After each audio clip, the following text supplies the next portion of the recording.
knives sharp by using a sharpening tool frequently. A sharp knife is important for safety and efficiency.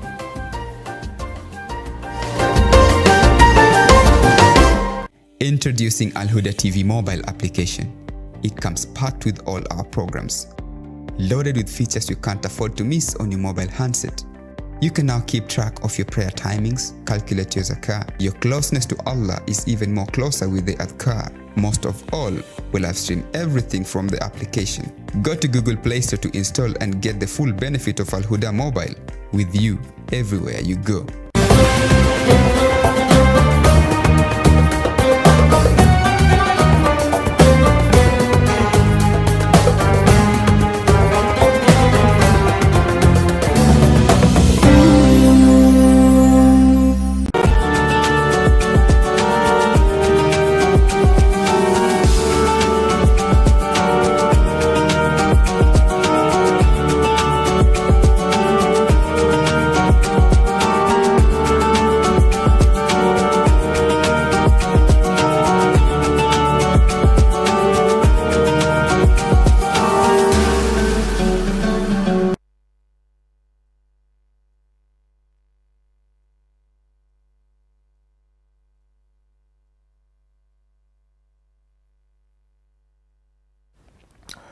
Assalamu alaikum wa rahmatullahi wa barakatuh, mpenzi mtazamaji popote ulipo, natumai mzima na ubweri wa afya, natumai mmeweza kuamka salama salimini. Ni Jumatatu nyingine ikiwa ni siku adhimu kabisa, siku ya 14 mwezi wa pili mwaka 2022. Siasa nazidi kurindima huku nchini. Mimi nafahamika kama Ali Salim, ukiniita tajiri wa roho inakuwa bora zaidi, lakini ukiona viwanjani una body bale kuniita beki asiweza kupitika. Hapo mengi sana tumekuandalia siku ya leo, ikiwemo mwongozo nizungumzie wasia kwa vijana, lakini mwanzo tutakupatia habari ambazo zimegonga vichwa habari au muhtasari habari ambazo tumeweza kuziandaa kwako wewe mtazamaji. Lakini kumbuka vile vile tumeweza kubadilisha nambari yetu ya simu. Hivi sasa utakuwa unatupata kupitia 0703239943, nambari ambayo inapita kwenye kio chako. Utaweza kutupigia wakati wote kwenye kipindi, toa maoni yako uweze kusema nasi, lakini hayo ni baadaye. Hivi sasa muhtasari habari. Hizi ndio habari ambazo tumepatia kipaumbele siku ya leo.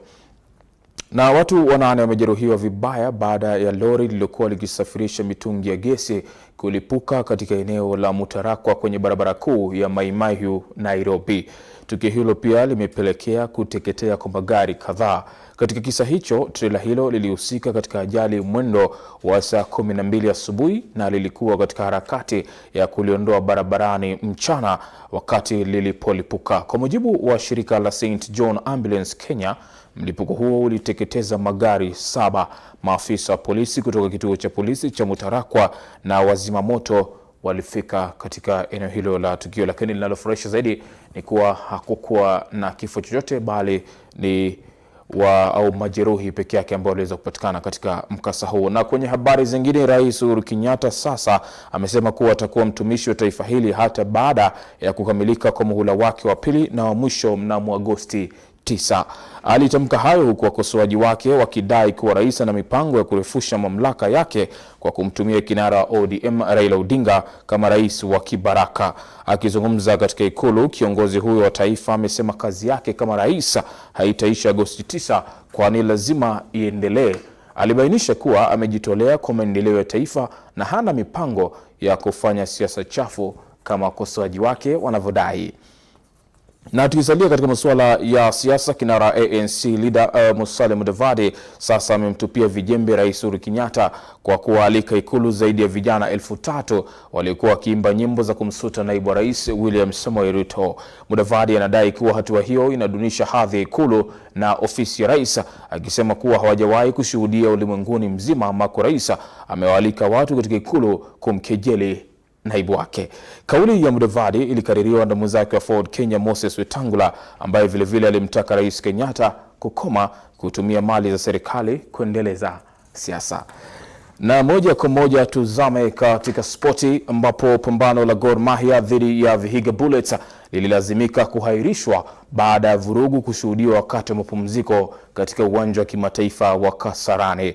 Inadaiwa kuwa waelekezi wa uwanjani walimvamia shabiki wa Gor Mahia baada ya kujaribu kuingia uwanjani bila ya kulipa ada ya kiingilio. Hali hiyo ilisababisha vurugu baina ya waelekezi wa uwanjani na mashabiki, hali ambayo imewaacha watu wawili katika hali mahututi. Kogalo walikuwa wakiongoza mechi hiyo kwa goli moja kupitia goli la George Blackberry Odhiambo. Na katika matokeo mengine, Nzoia Sugar ilitoka sare 1-1 dhidi ya Nairobi City Stars, huku AFC Leopards wakiwachabanga Costa Rica.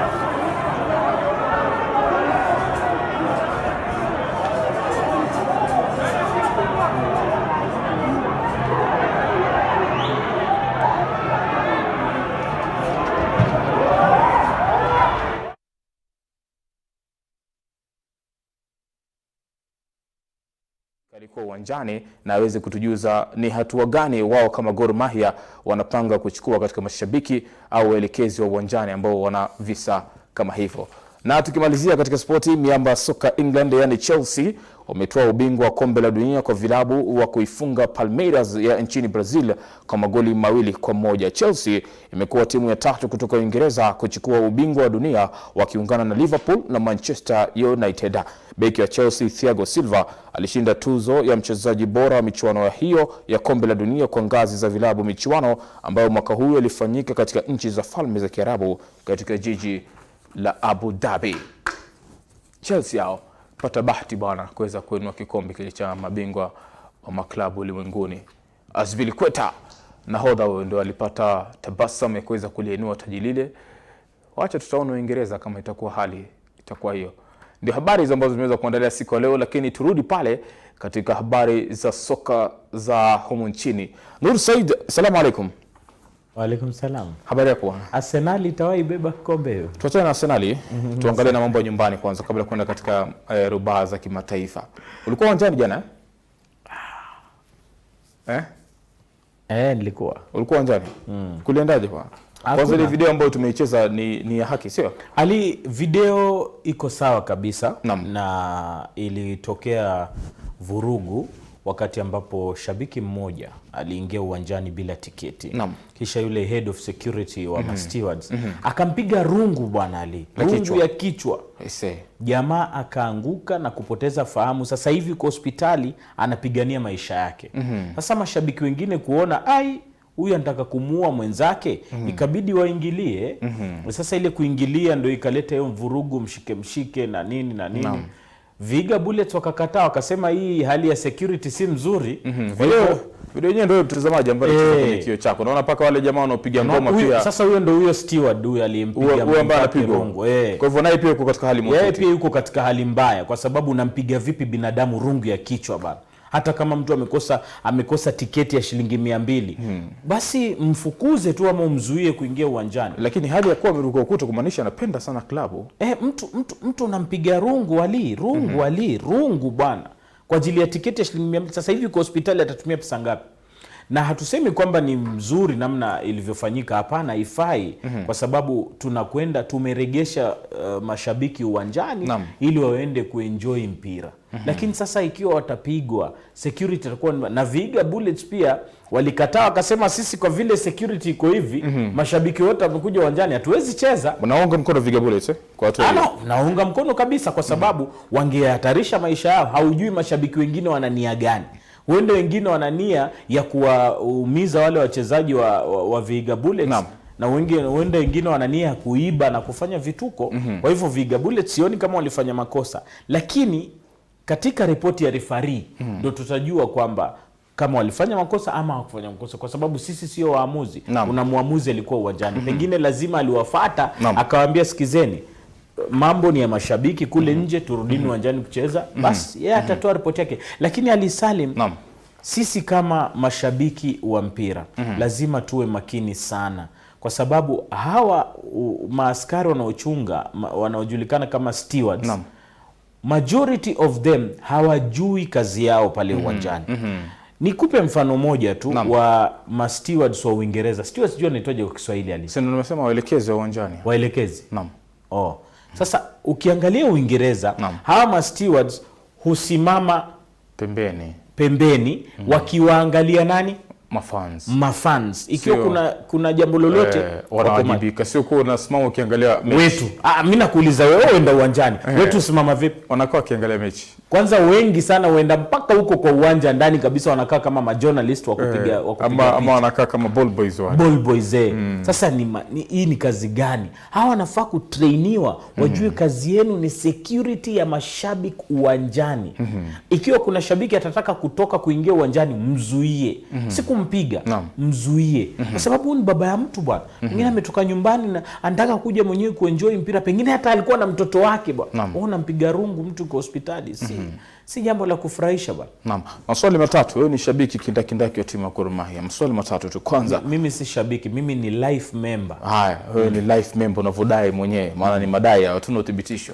Maswali matatu. Kwanza, huyu shabiki ambaye yupo hospitalini, mtawajibika kuweza kumlipia hali yake matibabu? Sasa nani awajibike na aliyemfanya kitendo hicho anajulikana? Huyu aliyefanya kitendo hicho ndo awajibike. Alipe bills za huyo hospitalini. Lakini sasa yeye pia wale mashabiki waliompiga pia wajibike. Haya, swali mawili nitakupatia baada ya tupokee simu tusikie unasemaje. Salamu alaykum. Salamu alaykum. Salamu alaykum. Punguza sauti ya runinga yako. Punguza sauti ya runinga. Haya, ametoweka. Zidi kusema nasi mtazamaji, nimekuambia nambari yangu au nambari ya studio ni mpya, ikiwa ni 0703239943. Inapita kwenye kio chako hapo, tupigie kuweza kusema nasi. Tumekukosa sana mtazamaji. Swali la pili, Nuru, umesema la kwanza mtaliwajibikia. Swali la pili, unachukua hatua gani nyinyi kama Gor Mahia kwa huyu mwelekezi wa uwanja stewards na stewards wengine? Kama nilivyokuambia Ali Salim, hawa ma-steward si wa Gor Mahia peke yake, ingawa wa Gor Mahia wanajulikana ni notorious. Kuna picha imeonekana mashabiki ambao wanaingia uwanjani na tofali. Mnachukua hatua gani kwa mashabiki kama hawa? Mashabiki kama kwanza huyo anajulikana. Mimi nilisema pale fulani kwamba huenda huyu mwanadada kwa sababu ni shabiki, picha yake sijui kama itawekwa juu. Picha yake ipo, nadhani mwelekezi pia atatokea tumuone alivyopigwa habari. Ni mwanadada huyu. Ukimuona mwanadada amechemka namna alivyochemka, kabeba tofali anataka kupiga. Pengine yule aliyepigwa rungu ni mume wake. Ama ana uhusiano naye. Ama pia ni shabiki mwenzake ambaye ni ndugu yake.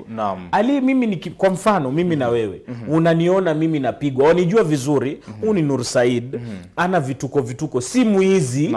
Au anampigia nini? Lazima utataka kuuliza mbona, alafu ndo uambiwe mfanye hivi na sasa. Ule pengine alikuwa anataka kwenda kujaribu kuulizia tu what is happening bwana.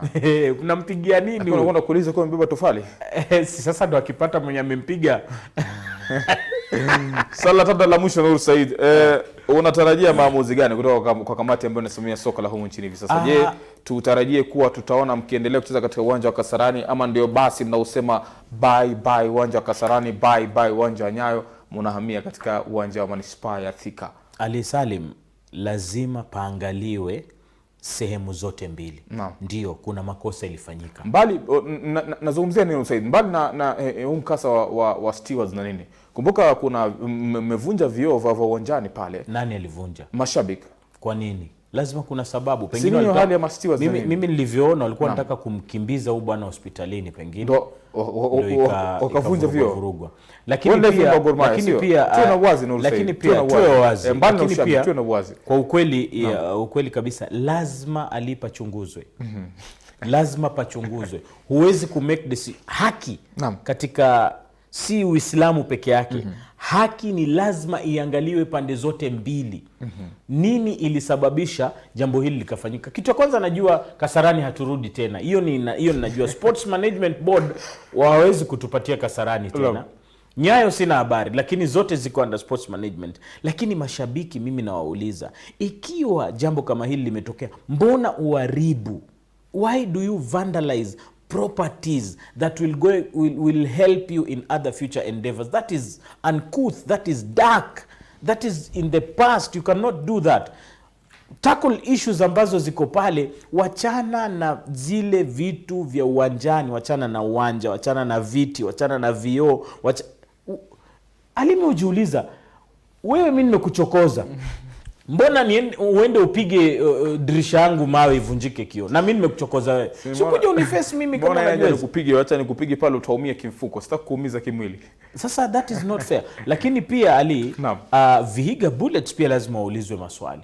Kwa nini mlikataa kurudi uwanjani? Lakini hata ukiangalia kwa sheria ya FIFA, wakati ambapo usalama unakosekana uwanjani, basi timu ile pinzani ama timu yote ina haki ya kutorudi uwanjani, kwa sababu tukishaona kuwa kuna uwezo wa shabiki kuweza kuruka na kuingia katika uwanja, kumaanisha kuwa hali ya usalama sio salama. Ali, kuna timu ambayo kuna jambo kama hili ambalo lilitokea na watu wakarudi uwanjani wakacheza mechi ikamalizika. Watu walirudi uwanjani wakacheza mechi ikamalizika. Lakini ndo ninakwambia pia lazima tungoje ripoti ya nani? Kabisa, ya msimamizi. Lazima atatoa ripoti yake aseme bana kuna A, B, C, D. Lakini yote 9-10 mashabiki wa Gor Mahia mnaturudisha nyuma. We are past that. Hiyo tulipita miaka ngapi zilizopita. Why are you returning back to the dark days? It's not fair. Naam, kabla tuende kwa magazeti Nur Said, hichi ni kisa kimoja tu, lakini kumekuwa na visa ambapo mapilato michezo mitishiwa. Nasikia pia jana kulikuwa na hali kama hiyo kwa FC Leopards, mechi ya juzi ya Waziri DS Fapaka, pia referee wa kike ilikuwa kidogo akabwe ko. Inaashiria labda kamati ambayo imeundwa kuweza kusimamia soka la humu nchini bado alijawajibika inavyostahili, kwa sababu usalama wa pilato mchezo ni muhimu sana. Ali, ninavyoona mimi ile kamati nafikiri imechoka. Tayari. Kwa maoni yangu imechoka, kwa sababu hawana ile mshike waliokuwa nao kama awali. Kulikuwa ni jambo linapotokea wanatoa presa mapema, sasa hivi hakuna lolote. Alafu wali pia waamuzi wetu, mapilato wetu wana shida. Unajua mapilato saizi wengi ni wa daraja la kwanza. Wale wa daraja leo wamekataa kuchezesha ligi kwa sababu hawakulipwa na ofisi iliyoondoka. Sasa hawa ambao wanachezesha wana shida. Ali kama mechi ya jana ukiangalia FC Leopards na Posta Rangers, maamuzi yaliotolewa hayapo. Yani ilifikia mpaka watu wakasema lazima huyu muamuzi alionwa kule kwenye room, akaambiwa wewe jaribu kufanya ujinga. Alafu mechi ya Sofapaka tena ya juzi the same thing. And these things are happening on the glare of cameras. Lakini labda Nur Said, kwa tukimalizia kwa ufupi, mechi ya Wazito na Sofapaka kulizuka gumzo baada ya ule mkojo wa penalty, lakini labda ni mashabiki ndio hawajaelewa sheria ya soka. Mashabiki wanaweza kuwa kila mtu ana maoni yake lakini usalama ni muhimu. Lakini usalama lazima iwe muhimu. Pilato anapofanya makosa ndo final hivyo. The referee's confusion is always final. Lakini mbona sisi pia tusiweke VAR katika nchi yetu ya Kenya? Sababu sasa hivi dunia imeendelea. Kuna ule muamuzi wa video. Mbona tusiweke maamuzi ya video katika viwanja? Swali hilo la Nur Said anasema anataka VAR yetu katika ligi kuu ya humu nchini. Lakini matokeo mengine, Nzoia Sugar ilichukua sare moja kwa moja dhidi ya Nairobi City Stars au Simba Nairobi, huku AS Leopards au Ingwe wakiwachabanga Posta Rangers 3-1. Isaac Juma alizikwa jana na ndo mashabiki wanapiga Jumamosi. Kwa hivyo ushindi wanapiga fujo. Kwa AS Leopards walisema wameupeleka au wameudedicate kwa kimombo kwa shabiki wao, shabiki sugu wa AFC Leopards Isaac Juma. Ndio mwisho wa muhtasari wa habari hiyo na longa yangu na Nur Said kuhusiana na matokeo ya ligi ya kandanda humu nchini. Lakini usiende mbali popote ulipo, muda usiokuwa mrefu tunakujuza habari ambazo zimeweza kugonga vichwa vya habari katika magazeti ya humu nchini. Popote ulipo, usiende mbali.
Tarehe 12 mwezi wa Rajab mwaka wa 1443 ikiwa ni sawia na 14 Februari mwaka wa 2022. Assalamu alaikum mtazamaji popote pale ulipo.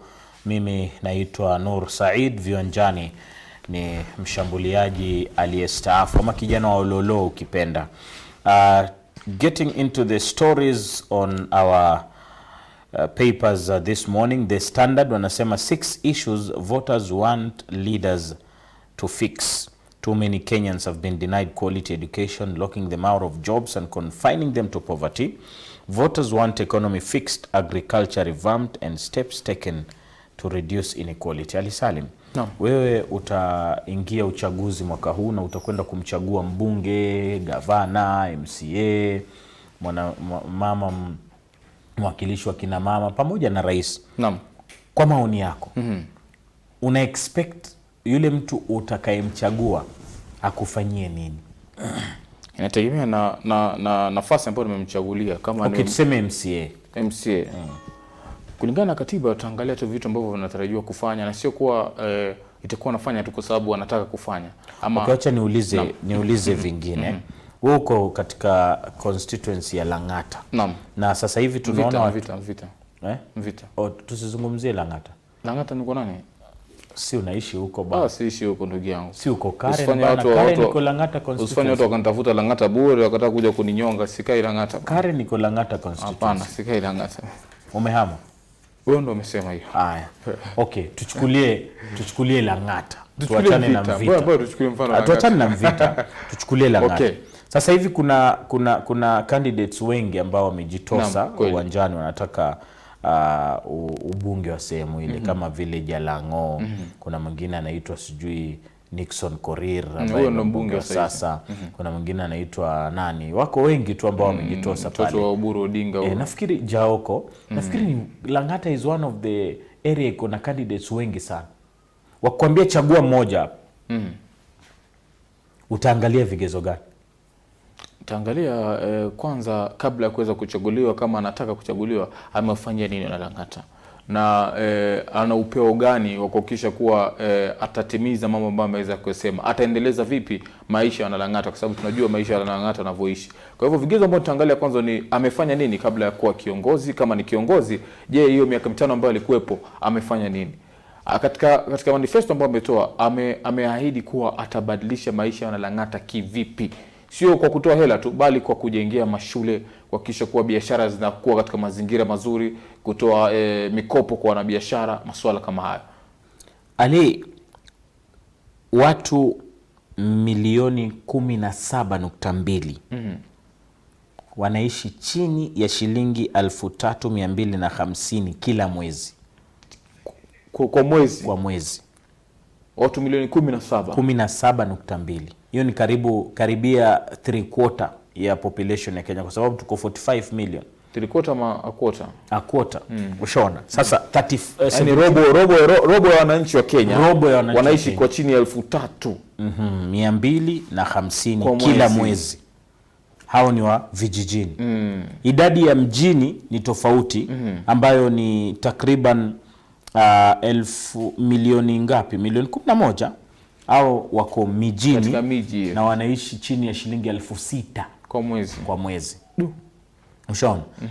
Number 2, 42% ya wale wanaoishi jijini Nairobi wana maji katika zile mifereji. Lakini wale wanaoishi katika mitaa duni ama mitaa ya mabanda, maji yale machafu. Wanapokunywa maji yao hayo huwa wanapata magonjwa. It is contaminated. Kisha watu milioni 3.4 hawana academic certificates, meaning hawawezi kupata formal jobs. Halafu watu wawili kwa kila watu 5 West Pokot, Turkana na Garissa wako na access to financial services. Ushaona? Juzi viongozi wa eneo la Marsabit walikwenda kuzungumza na watu wao pale. Kisha badala ya kuletewa zile mineral waters, wajua mineral water tena waheshimiwa wamewekewa pale, wakaletewa maji ambayo watu wa Marsabit wanatumia ndio sabuni haya.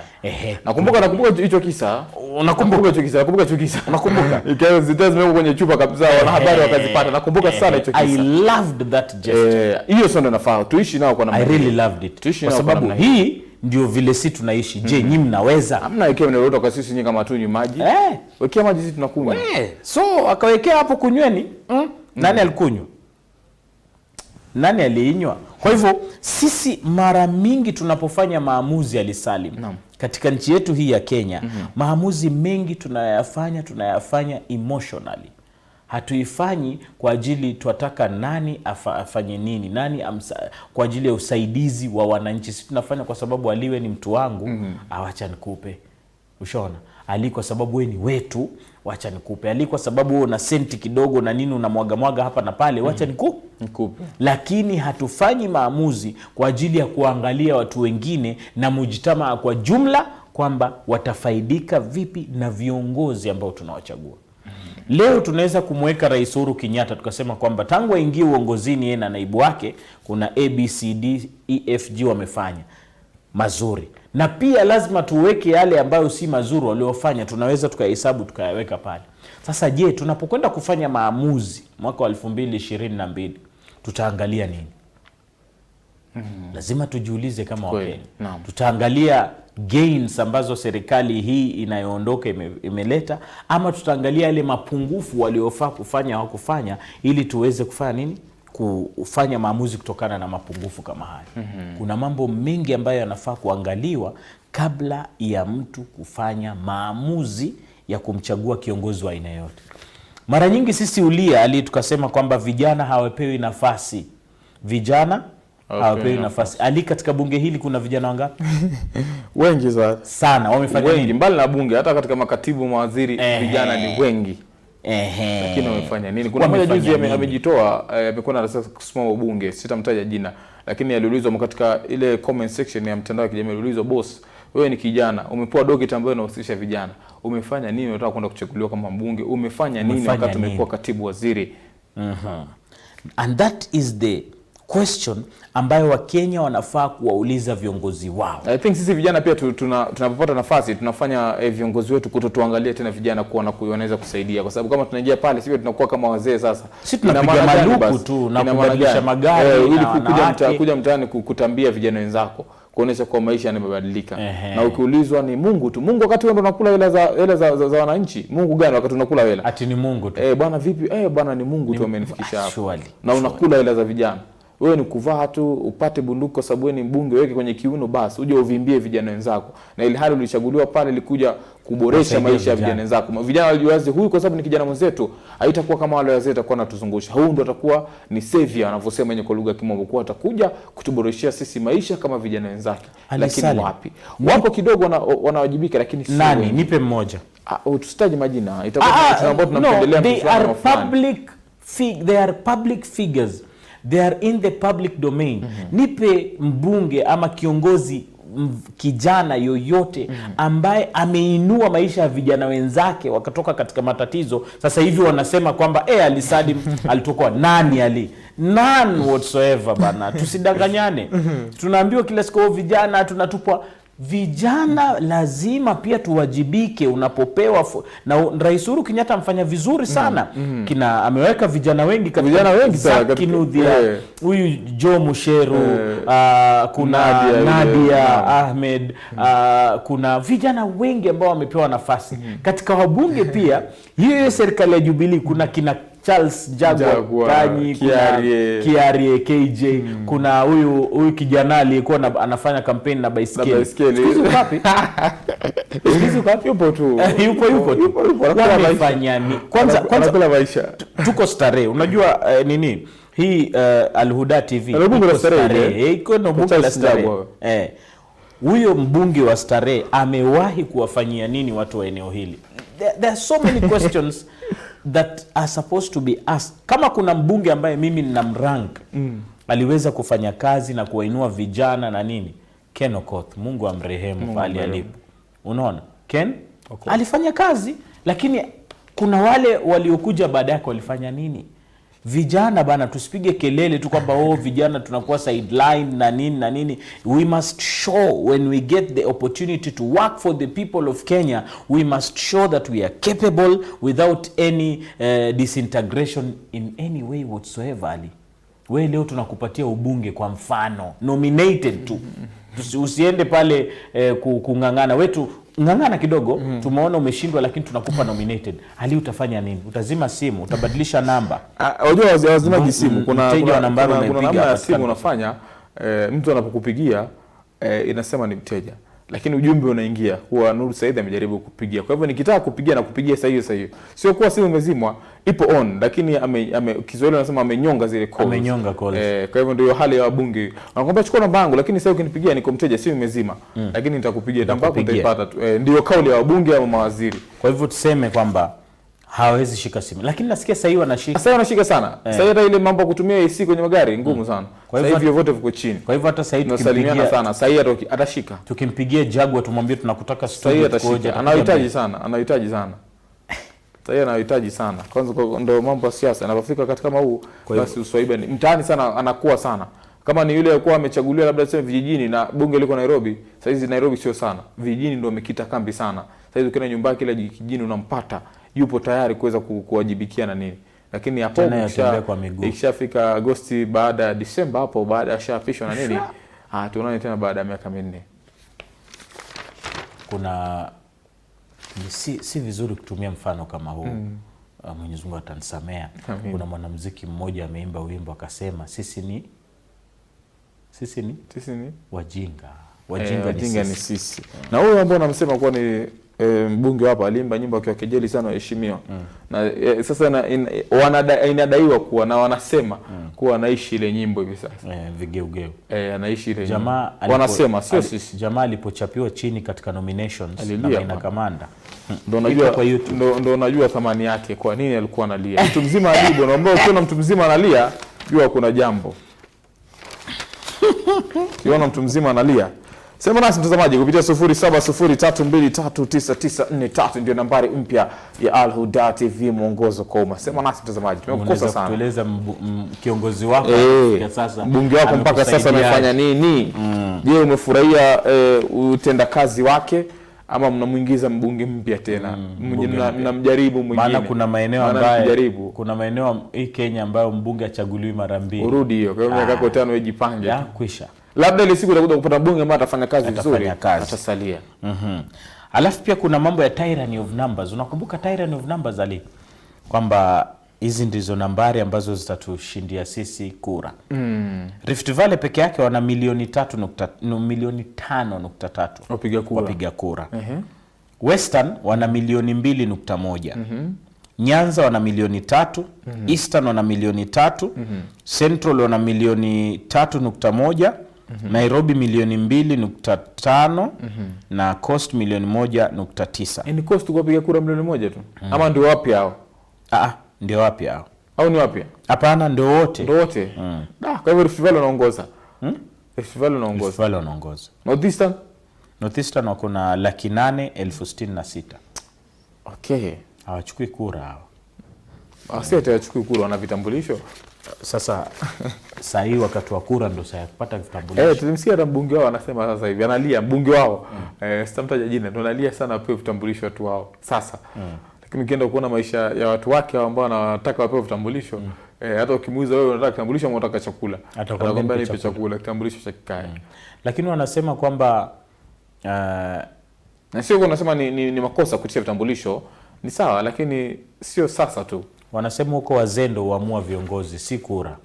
Ambao kuna sio kura. Clans wale. Wazee wanakuja wanasema sasa sisi tumeamua, Ali Salim ndio kusema nyinyi mumpigie kura. Ali, kule kwetu kuna kitu kinaitwa tero. Tero ni Kijaluo, inamaanisha kumrithi yule mke ambaye mume wake amefariki. Tero. Unaona kuna tofauti ya tero na teroburu. Teroburu ni zile rituals zinazofanyika wanapomzika mtu mkubwa katika jamii. Sasa watu wakubwa kama sisi teroburu. Sasa tero ni mila ambayo inafanyika kule kwetu Ujaluoni na ni mila ambayo imeshikiliwa sana. Lakini wajua kumrithi mke si jambo ambalo hata Uislamu unakataa. Uislamu haukatazi. Uislamu haukatazi. Haukatazi? Kwa mfano, wewe una ndugu yako. Mke wake ndugu yako amefariki. Wewe unaweza muoa yule mke wake. Lakini kwa kukubali, yeye kukubali, si kulazimishwa. Unanipata? Aseme tuna watoto na nini. Basi lakini mtoto aende mbali, wacha dini inapinga hiyo yenu. Sasa ndo nakuja hapo. Kwa nini inapinga? Nakuja hapo.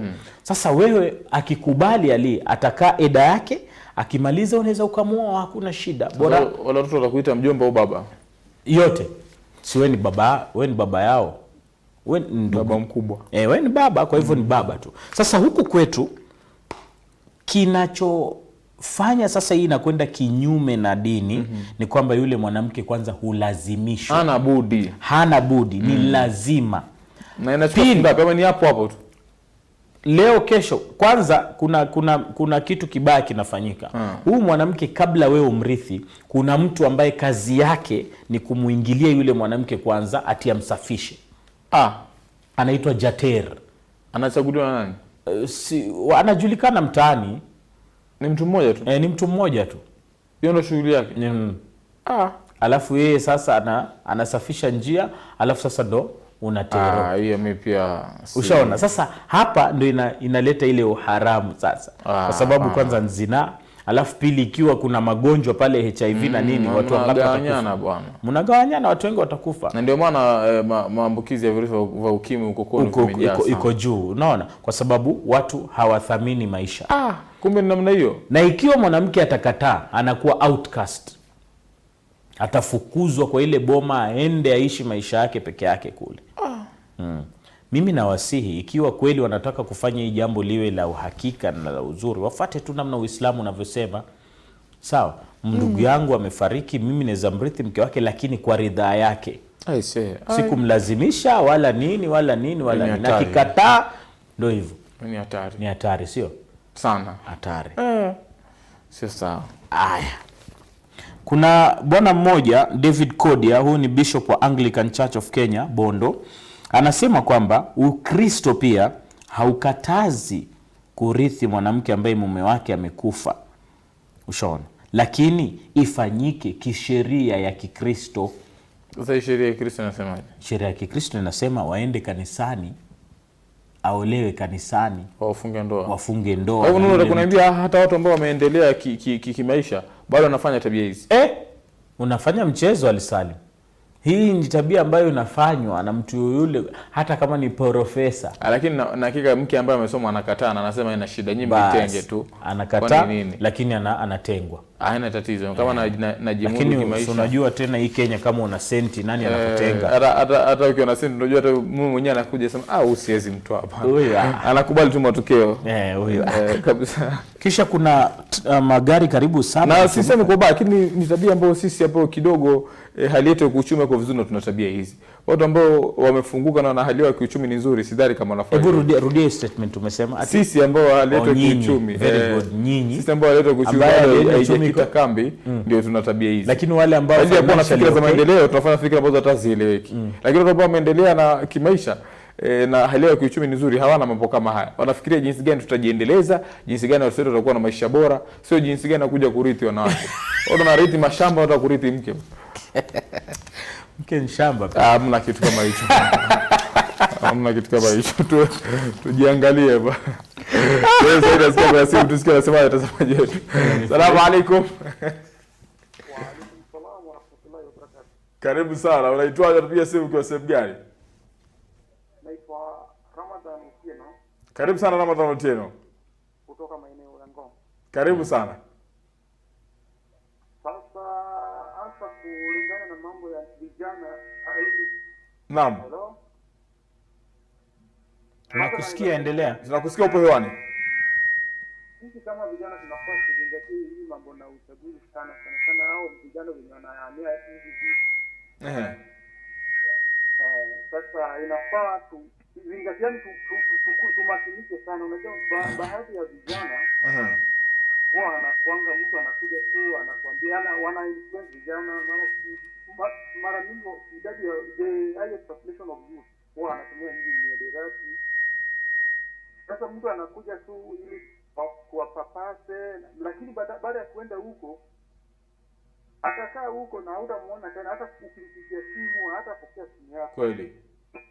Hata mimi kwa upande wangu kuna wakati ambapo kuna mwanasiasa anajulikana sana. Tulikuwa tunamsupport, nilikuwa miongoni mwa, yani I was among the youth. Naam. Lakini before tuongee na yeye nilimwambia ya kwamba mimi sikuwa nimemaliza form 4 lakini Naam. Akaniahidi ya kwamba hata tu nikiingia huko nitakusupport hivi ili umalize shule. Baada ya kuenda tu huko hivi sasa simu haingii. Sasa unajua hao ni kama wanafikiria chini na hao ndio wanafaa at least watu support. Kabisa. Hadi wale waweze kupokea simu. Sasa sisi kama vijana inafaa tuangalie wenye wanaweza kusaidia. Haya, safi kabisa. Shukrani sana Ramadhan Otieno kutoka maeneo ya Ngong. Swala nimesema ni zuri kuhusiana na vijana, lazima tumakinike. Tayari alimpatia ahadi, alipewa ahadi baada ya kuingia bwana. Alafu hakuna watu wabaya kwa hii dunia kwa ahadi kama wanasiasa. Hawajui. Mwenyezi Mungu anasema katika Qur'ani, wa aufu bil ahdi innal ahda kana mas'ula. Chunga sana ahadi. Chunga sana ahadi. Maana ahadi kesho kwa Mwenyezi Mungu utaulizwa. Sio kama hawajui. Pengine hawajui. Sio kama hawajui. Wacha tuwakumbushe. Sio kama hawajui. Ukimwahidi mtu kitu wanajua vizuri. Sisi tuna swali nao. Tumeona wakilelewa kila kitu maisha yao. Si atakuwa hawajui. Wanajua, lakini utafanya nini? Ushaahidi mtoto mdogo kitu? Ushaahidi mtoto kitu? Jaribu siku moja. Tumalize na spoti. Baldev Chaja anaongoza katika East African Safari Classic Rally, ikiwa hii ni matayarisho ya World Rally Championships Safari Rally ambayo inakuja katika nchi yetu ya Kenya mwezi gani? Sina habari kidogo. Alafu Magical Kenya Ladies Open alioshinda ni Mjerumani Esther Henseleit. Mjero huyo. Kwetu huko ndio Mannschaft. Kwenu? Sio Spain? Taifa Leo ali, Taifa Leo. Haya, Taifa Leo mtazamaji, vichwa vidogo ni vingi. Kuna magavana Ukambani wamteua Raila, Chelsea washinda taji la ulimwengu, Uhuru katika njia panda, na Balala atoa sababu za kutojiuzulu. Ameelezea hapa, anasemaje? Anasema waziri aeleza matumaini ya kuwa ndani ya serikali ijayo. Lakini kichwa kikuu kinasema ODM imeingia hofu ya kumezwa. Inasemekana eti wakuu wa chama cha Raila wanahofia huenda kinara wao akageuzwa rais kinyago akishinda, huku akikosa idadi kubwa ya wabunge na maseneta wa chama chake. Gwiji. Nasemaje hapo? Tuseme kitu. Tuseme kitu ODM haezi nyonywa bwana. Hiyo si chama ndogo tu hivi atineza nyonywa. Haya. Najaribu kurukaruka siasa kidogo, tafute habari. Piga siasa bro. Leo Jumatatu. Wanasema Balala imani tele. Anasema atakuwa serikali. Imani tele atasalia serikalini. Ana roho 9 kama za paka. Mbali na roho 9 anajua kucheza safe. Umemsikia kwa upande wote wa siasa? Umemsikia kwa mrengo wote wa siasa? Lakini pia hiyo ni hatari ali. Ni hatari. Sababu mtu anakuona okay, kwa hivyo umeshindwa kunipigia debe, kwa hivyo hauna uamuzi. Wewe hujui mali huko. Kwa hivyo nikipato wengi mpaka unitangaze. Unakuwa kama anavyosema Mwenyezi Mungu katika Qur'ani, mudhabdhabina baina dhalika. Unakuwa kama dumakui. Ndio hapo ukaleta jina ile mzabizabina. Wanaitwa kwa mudhabdhabina. La ilaha Kiarabu, Kiswahili wakasema mzabizabina. La ilaha ulai wa la ilaha ulai. Ikipatikana kwamba Ruto amechukua na wewe ulikuwa huongei, unategemea nitapata. Ukipatikana kwamba Raila amechukua na wewe ulikuwa ongei pia unategemea. Unaona mimi nilikuwa sisemi kitu. Mimi niko na wewe mzee. Kutukana mimi niko na wewe. Sikutaka yule bwana anione tu. Ni mzabdhabina. Haya. Waziri wa Utalii Bwana Najib Balala amesisitiza atakuwa ndani ya serikali itakayoundwa baada ya uchaguzi wa Agosti, ingawa amezidi kuacha wengi wakibahatisha kuhusu upande wa kisiasa atakaoegemea. Katika mahojiano ya kipekee, Balala amesema kwa sasa bado ana majukumu ya kutekeleza katika wizara yake anayosimamia, na anaamini ataendelea kutumikia wananchi hata baada ya serikali mpya kuchaguliwa. Waziri huyo ni mmoja wa wale waliotarajiwa na wengi kujiuzulu ili kushindania nyadhifa za kisiasa, kwa vile wamewahi kuwa viongozi wa kisiasa miaka iliyopita lakini wakamilia serikalini. Badala amesema sitaki siasa. Bora we waziri tu. Okay. Sawa. Bwana Kakamega huko wasemekana kuna waniaji 13 walenga kumrithi Oparanya katika ugavana. 13. Hiyo ni mpunga. Wanawania nikutaje majina Taji. Walotangaza zima kugombea kiti hicho ni aliyekuwa mbunge wa Lugari Cyrus Jirongo. Seneta kaunti hiyo Cleophas Malala. Aliyekuwa seneta Boniface Khalwale. Aliyekuwa afisa mkuu mtendaji wa kampuni ya Kenya Electricity Transmission Company Ketraco Fernandez Baraza. Naibu gavana Philip Kutima na mbunge wa Lugari Ayub Savula. Wengine wanataka mpunga. Wengine ni mbunge wa Shinyalu Justus Kizito, Laban Atemba karani wa bunge la kaunti ya Kakamega, wakili Leonard Shimaka, Suleiman Sumba meja mstaafu, Michael Osundwa wakili, Amukoa Anangwe aliyekuwa mbunge wa Butere na Sam Omukoko mkurugenzi mkuu wa Metropole Corporation. Tupe nani tuache nani? Watu 13. Kwa hivyo kuna vast options. Wameshinda hata Nairobi. Kuchagua nani atakumchukua. Wameshinda hata Nairobi. Wameshinda hata Nairobi. 13 wameshinda Nairobi. Hapo kura zitagawanywa familia, kila mtu familia yake. Kila mtu lakini ujue Kakamega na watu wengi ndio the third after Nairobi na Kiambu. Nairobi, Kiambu, Kakamega. Haya, basi tutoke Kakamega tuende Kisumu ambapo wenyeji wahangaika hospitali zikikosa dawa na vifaa muhimu. Hakuna. Hospitali kaunti ya Kisumu zimekuwa zikikumbwa na uhaba wa dawa na vifaa vingine muhimu vya matibabu kwa karibu wa miezi mitatu.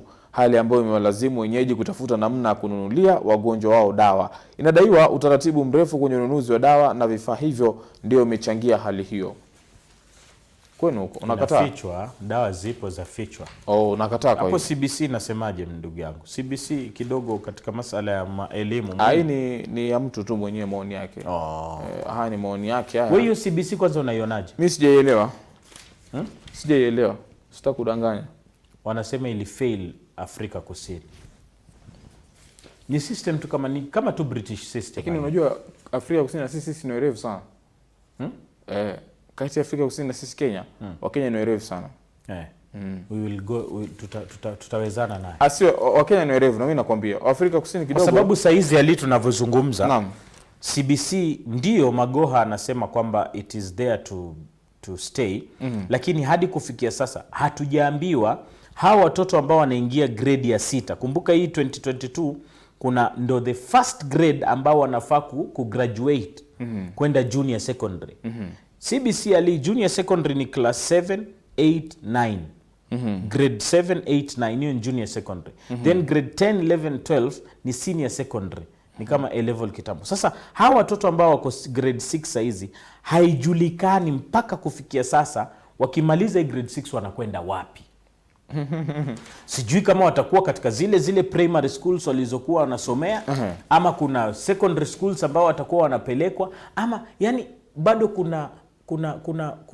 kuna gap kubwa sana. Then put it in your mind ali kwamba we are in an electioneering period. Lazima hata kama sheria itawekwa saizi, yule atakayeingia serikalini mwezi wa 8 anaweza kuja akasema hapana, hii iliyofanya ifai, tuifanye hivi vingine.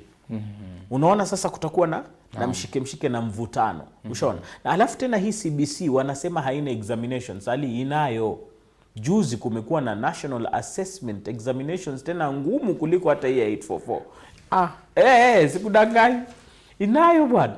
Kwa hivyo ni mambo ambayo yanafanyika bila sijui wacha tumwachie waziri mwenyewe atatuguide.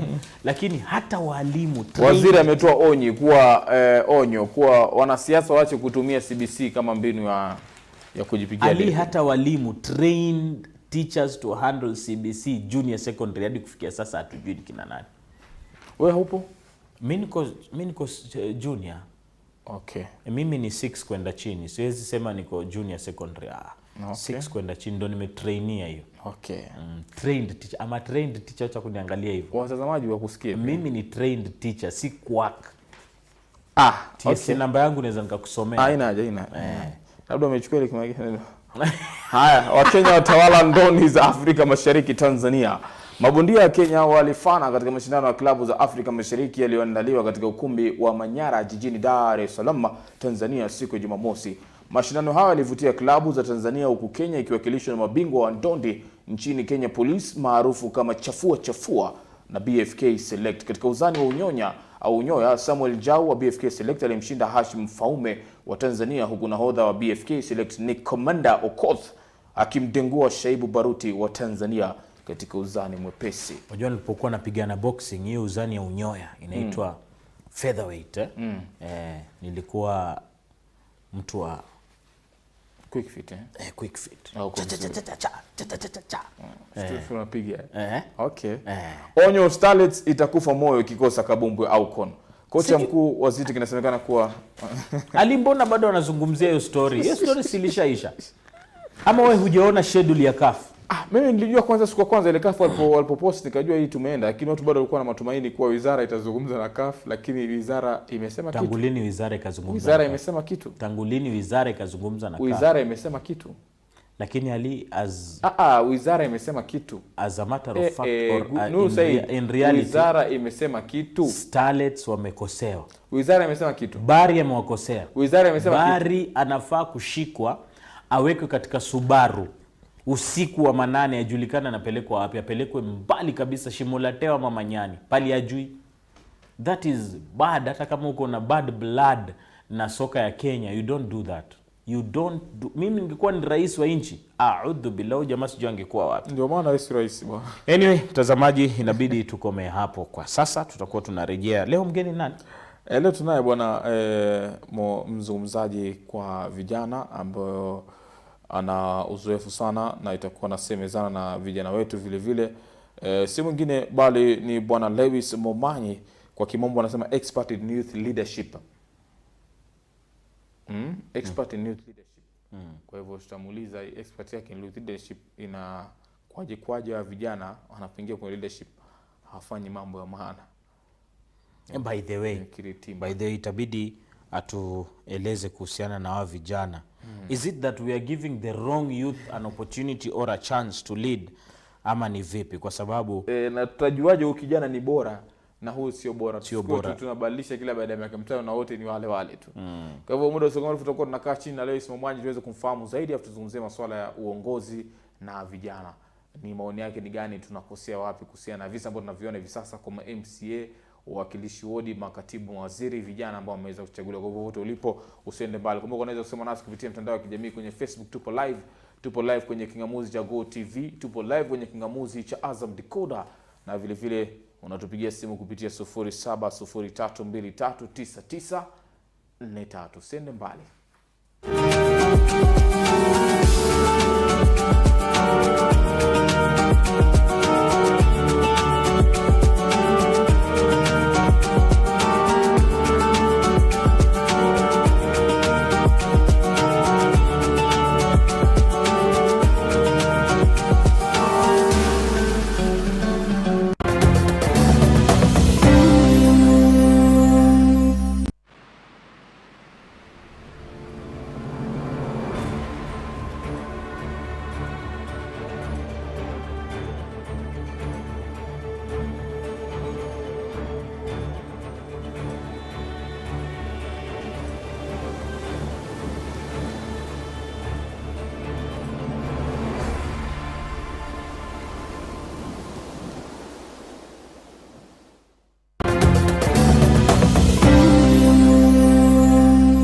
Sabah alher, mpenzi mtazamaji wa Al-Huda TV, wenye kunena wamenena, siku njema huonekana asubuhi, na kila asubuhi hapa ndani Al-Huda TV tuna utamu ambao tunakuandalia.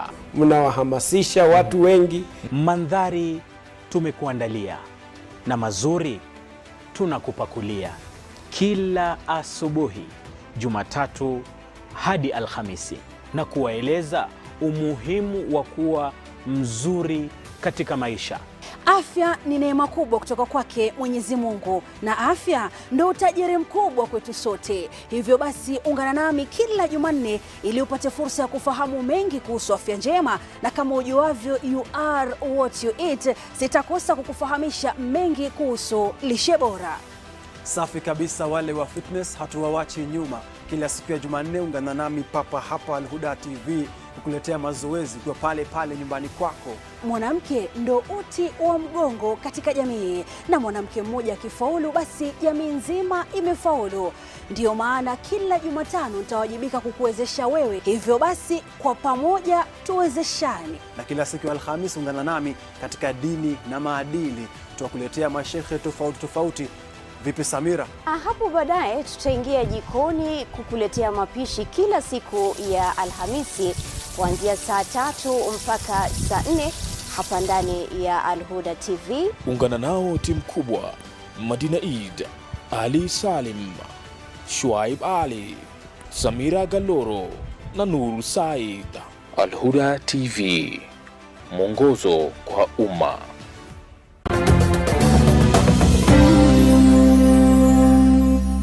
Introducing Al Huda TV mobile application. It comes packed with all our programs, loaded with features you can't afford to miss on your mobile handset. You can now keep track of your prayer timings, calculate your zakah. Your closeness to Allah is even more closer with the adhkar. Most of all, we live stream everything from the application. Go to Google Play Store to install and get the full benefit of Al Huda mobile with you everywhere you go.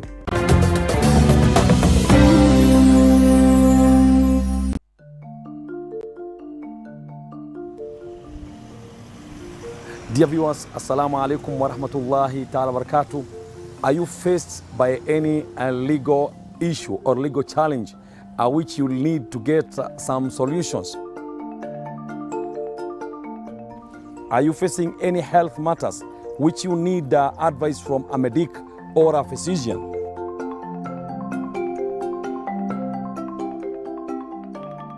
Are you a youth faced by youth challenges, or you are a parent who is challenged by the youth at your home? Are you a person who is in a family or a family member who is facing any family matters or family issues? Or do you have a counseling matters which are affecting you and you need solutions? Don't forget to tune in Al Huda TV every Monday to Thursday from 12 noon to 1 p.m. when we'll be discussing all these matters. With you is your host, Dr. Sheikh Lawyer Hassan Kinyua. Always tune to Al Huda TV, always tegea Nasaha kwa Umma show. Thank you. Hakika hizi nyoyo zinashika kutu kama ambavyo kwamba chuma inashika kutu. Yaani moyo unafanya rust kama ambavyo kwamba ile chuma inashika pia kutu. Maswahaba waliposikia kama hivi, wakijua kwamba moyo ndio kiungo muhimu zaidi, kama Mtume sallallahu alaihi wasallam alivyoeleza kwamba moyo ukitengea, moyo ukiwa mzuri, ndio mtu atakuwa mzuri, ndio ibada zake zitakuwa vizuri, ndio tabia zake zitakuwa vizuri, ndio mwili wake utakuwa mzuri. Na moyo ukiharibika, ndipo na yeye hatakuwa ameharibika. Tunafanya mambo ambayo kwamba hayana faida kwa masaa mingi. Tunafanya mambo ambayo kwamba hayasaidii katika maisha yetu ya dunia wala katika maisha yetu ya akhera. Lakini hiki kitu ni muda mfupi tu, unaweza ukaisoma na ukaimaliza na ukapata daraja kubwa, na ukawa umesoma a'zamu ayatin fil Qur'an man shaghalahu qira'atul Qur'an.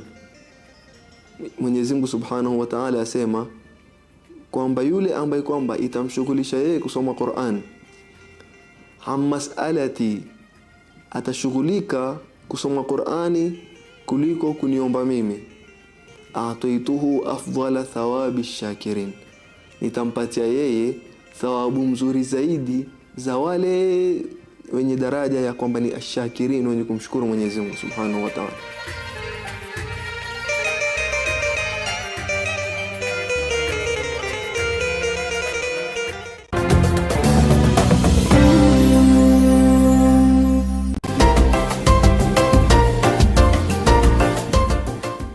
Keep knives sharp by using a sharpening tool frequently. A sharp knife is important for safety and efficiency.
Naam, Dr. kabisa mtazamaji, shukrani sana kwa kuzidi kuwa nasi hapa ndani ya Al-Huda TV mwongozo kwa umma. Kumbuka hichi ni kipindi cha Sabah al-Khair ambacho kinakujia kila siku ya Jumatatu hadi Alhamisi mwendo wa saa 2 asubuhi hadi saa 4 majira Afrika Mashariki. Na moja kwa moja tunaingia katika kitengo cha hamasisho na wasia kwa vijana, ambao hii leo tunaye Lewis Momanyi ndani ya studio. Tutakuwa tunazungumza naye kuhusiana na masuala mbalimbali, utamfahamu zaidi na baadaye kuweza kuzamia masuala ya vijana kwa sana, kwani huu ndio wakati ambao vijana wanataka kwenda kutumiwa visivyo na wanasiasa. Wapo wengine ambao wanatumia kwa njia sahihi, lakini wengi watakwenda kutumika kwa njia ambayo sio sahihi kwa sababu ya pesa ndogo kabisa. Tuzungumza ni kwa nini inakuwa masuala kama hayo, na vile vile tuzungumzia kuhusiana na viongozi ambao tunachagua vijana. Nuru Said alikuwa amesema kuhusiana na vijana ambao wamechaguliwa uongozini lakini katu hawasaidii hao vijana.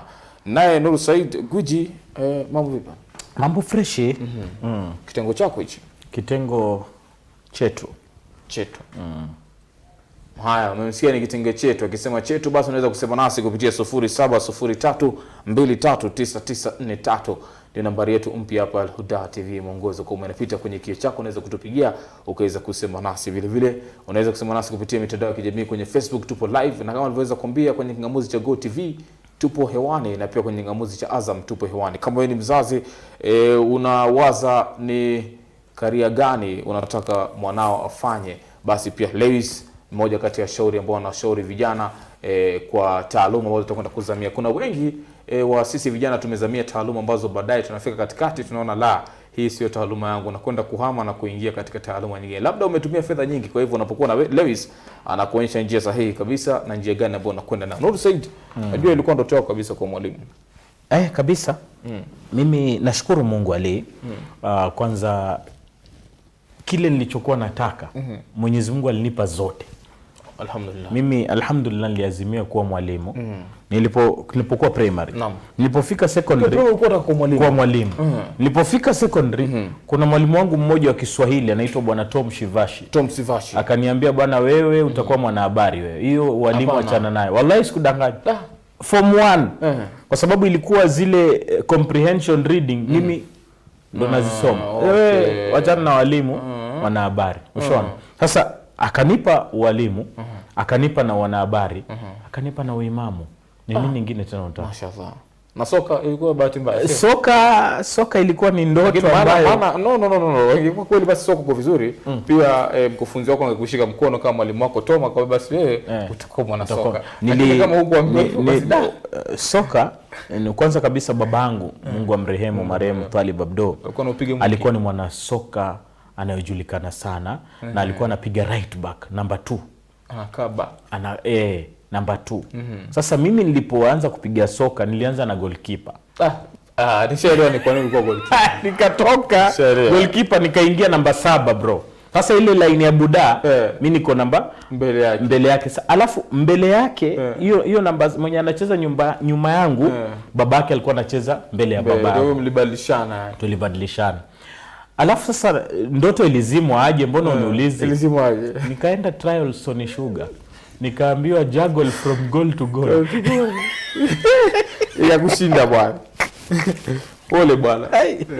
Kwa hivyo soka niliupata uzeeni. Sio mbaya utotoni. Lakini picha ziko, mashabiki wako. Hatujaziona picha hatujaziona, uliocheza nao pia hatujawahi kuwasikia. Wapo. Akina Kevin Oluoch bana. Majina kutaja sio shida. Hata majina labda mtu hata hayuko. Karibu sana Lewis bana. Asante. Habari asubuhi. Salama sana. Uko salama kabisa? Niko salama. Nafurahi sana kuweza kuwa nawe katika mahojiano yetu siku leo. Unaonekana furaha sana. Sasa bwana mgeni. Lewis karibu sana. Asante sana. Usijali na mambo yetu hapa, longa yangu na huyu bwana huwa haishi. Huwa haamini mimi nilicheza soka juu niko na kitambi saa hizi. Namwambia kuna wale waliocheza soka miaka hiyo ukiwaona sasa hivi utashangaa umeumwa na nyuki aswa. Unajua mwana soka ana mwili tofauti kwa sababu unajua mwili wako miaka yako yote umekuwa ukifanya mazoezi. Unajua ukiwa mtu wa mazoezi na ukiacha mwili wako na furaha haraka. Sasa ukiacha mazoezi tu kidogo, ndio maana wachezaji wengi ambao wameweza kustaafu kama wameacha mazoezi kikweli wana mili tofauti. Lakini ambao Simon Mulama bwana sasa na wale ambao wameacha lakini bado katika taaluma ya ukufunzi bado vizuri. Kwa hivyo ni mazoezi tu, mwili wa mazoezi ukiuacha tunakuwa na furaha. Kwa hivyo usiwache wewe mazoezi. Kuacha itakuwa ngumu kwa sababu mazoezi pia ni ibada. Kwa hivyo tunawajibika sana. Ibada zipo nyingi, sio? Leo karibu sana katika kipindi chetu cha na wasia kwa vijana pamoja na hamasisho. Mara nyingi hapa tunawapa moyo vijana ambao kidogo pengine wanafikiria kwamba wamefika mwisho wa maisha yao, ili kuweza kueleza kwamba bado ndo tumeanza. Karibu sana Lewis. Kwanza kabla tuweze kuzungumza zaidi kuhusiana na mada ambayo umetuleta hapa, hebu tukufahamu zaidi Lewis Hassan ni nani, umezaliwa wapi, umesomea wapi? Najua Kiswahili kidogo kitakupiga chenga lakini ukichanganya pia itakuwa bora zaidi. Asante sana kwa kunipa ruhusa kuja hapa. So kwa majina naitwa Lewis Momanyi. Nimezaliwa pale Kisii, Nyanza pale. Ndio nimezaliwa, nikasoma primary school pale Kisii. Nikatoka hapo nikaenda university where nilifanya Bachelor of Commerce finance, because nilikuwa mwanabiashara, huwa napenda mambo ya pesa sana. So nikaingia pale, nikaenda Igeto University pale, nikaenda nikafanya finance. Baada ya kumaliza pale ndio nikakuja sasa Nairobi, nikaingia masters. So hapo masters sasa nika enroll for masters in business management. Bado kwa hiyo line bado ya biashara hizo. Because kwa sababu nilikuwa nataka ile because nilikuwa unajua kila mtoto vile mwenzangu amesema, ukiwa mdogo kila mtu unataka kuwa ile career yako, unataka kuwa nani ukiwa kama alikuwa anataka kuwa mchezaji mpira soka. Lakini mimi nilikuwa na vitu mbili nilikuwa nahitaji kupata kwa maisha yangu. First one nilikuwa nataka kuwa daktari, and also wanted to be an accountant. Those are two things nilikuwa nataka kwa maisha yangu. So by that sasa vile nilikuwa naendelea daktari, I wanted to be a doctor because of one thing. Kuna ile nia, I wanted to be a solution provider. Nikiwa mdogo pale ulikuwa na mtu anaenda kwa daktari, unamwamini because ukienda pale atakupa suluhisho. Kama unaumwa, kama una shida zako, anaweza kupa suluhisho. Na pia nilikuwa nataka kuwa accountant because nilikuwa naona pia the way ya kuhesabu pesa. Huwa nilikuwa napenda hela. Hata nikiwa mdogo nilijua sasa nikijua kupanga zile pesa zangu na kuinvest kwa biashara, itakuwa mzuri kwangu kujua vile nitaendeleza maisha yangu. That is why sasa nilienda accountant. So kumaliza pale nimefanya my undergraduate, nimemaliza nikaingia masters hapo Kenyatta University kufanya business masters in business administration. So nikaendelea pale, ndio vile nilimaliza pale sasa ndio sikuweza kuwa yule accountant bado, but as tulikuwa tunaendelea nikapata kumbe niko na another calling. Because nilikuwa naenda nikiwa university pale, I could be able now to speak in front of people. I could be able to offer solutions. Then I realized that I could be able to give different solutions. I didn't become a doctor, but I became a doctor in the other side. I could offer solutions to people. Ukitaka na wasia fulani, how do I approach my career, I can be able to advise. If we want to do mambo kama pitching, I could be able to advise. If you want to do advice in terms of how to approach different people, I could be able to support that. So hapo ndio nilikuja, so that I could be able now to start now my career in terms of how to approach it. So currently vile tutakuwa tunaongea ndio nitakuwa nakueleza na in terms of the leadership journey, that is how it started. Because now I realized that I could be able to offer solutions to different people, be it youths in leadership, be it if you want to be able to kuangalia which career you want to take it, be it in terms of mentorship, because every person has become great because of a mentor. Kila wengine ni wazazi wao, mtu amekumenta. Wengine they are looking for people who made it in societies, anasema I'm looking to someone, I'm looking up to someone because I want to be like that person. So every person na wanataka mtu wa kushika mkono kueleza, if you need to achieve your dream, this is how to go about. So that is me. Currently I've been able to get different opportunity to work with different companies. Bila nilimaliza shule immediately from university. That's why I knew that my leadership started. Nilimaliza shule immediately, I could be able now to get the first job I got. I was very tiny. Nimepata pale nikaingia leadership.